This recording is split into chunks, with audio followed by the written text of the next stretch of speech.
সম্মানিত ভিউয়ার্স, আসসালামু আলাইকুম। আজ আমি আলোচনা করব নতুন দলিল সম্পর্কে। এ বিষয়ে বিস্তারিত আলোচনা করব এই ভিডিওতে।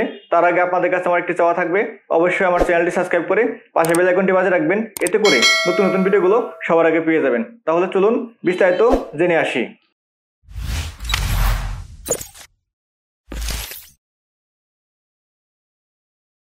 রেজিস্ট্রি অফিসের মাধ্যমে নতুন কোনো দলিল যখন সম্পাদিত হয়, সেই দলিলটির মূল কপি কিন্তু সাথে সাথে দলিল গ্রহীতাকে দেওয়া হয় না।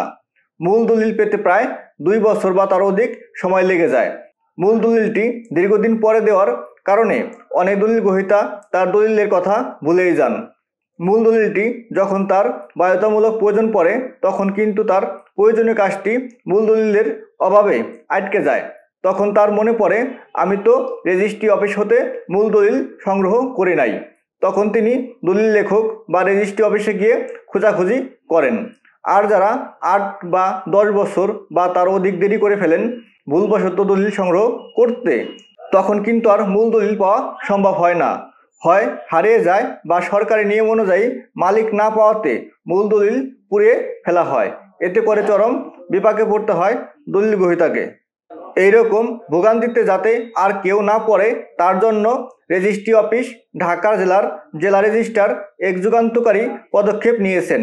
দলিল লেখার সময় দলিলে গ্রাহকের মোবাইল নম্বর বাধ্যতামূলক করা হয়েছে।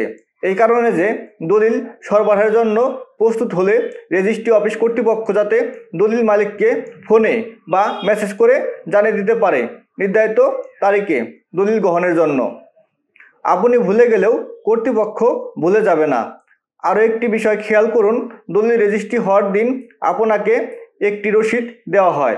অবশ্যই রসিদটি আপনি যত্ন করে সংরক্ষণ করবেন এবং প্রত্যেক রেজিস্ট্রি অফিসের মোবাইল নম্বর সর্বসাধারণের জন্য দেওয়া থাকবে।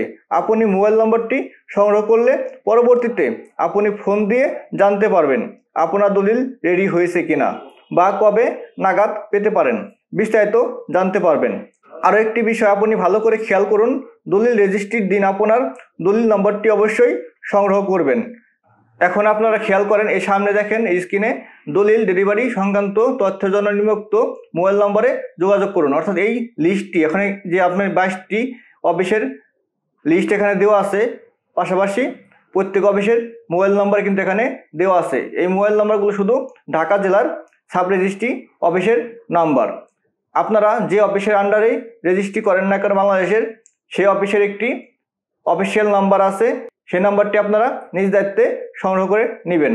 পরবর্তীতে আপনারা সেই নম্বরে ফোন দিয়ে যোগাযোগ করতে পারবেন, বিভিন্ন তথ্য জানতে পারবেন। আমার এই ভিডিওটি যদি আপনাদের ভালো লেগে থাকে তাহলে অবশ্যই লাইক কমেন্ট শেয়ার করতে ভুলবেন না।